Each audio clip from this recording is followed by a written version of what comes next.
চট্টগ্রাম শাহ আমানত আন্তর্জাতিক বিমানবন্দরের সামনে সারি সারি ছায়াদার গাছ।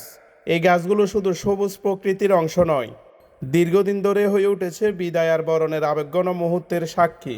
প্রিয়জনকে বিদায় জানাতে দাঁড়িয়ে আছে কেউ গাছের নিচে, চোখের কোণে জমে ওঠা অশ্রু লুকিয়ে। আবার কেউ বুক ভরা আনন্দ নিয়ে অপেক্ষা করে কখন সে বিশেষ মানুষটি বিমানের দরজা পেরিয়ে আসবে। বিমান উড়াল দিলেই অনেকে থেমে যায় এই গাছের ছায়ায়, চুপচাপ করতে থাকে দোয়া, যেন সুস্থভাবে পৌঁছতে পারে গন্তব্যে। আবার যখন বিমান নামে একই গাছের ছায়ায় দেখা মিলে নতুন আশার আলো। স্থানীয়রা বলছেন এই গাছগুলো শুধু ছায়া দেয় না, দেয় এক অদ্ভুত সান্ত্বনা। হাসি কান্নার অসংখ্য গল্প লুকিয়ে থাকে প্রতিটি পাতায়, প্রতিটি শাখায়।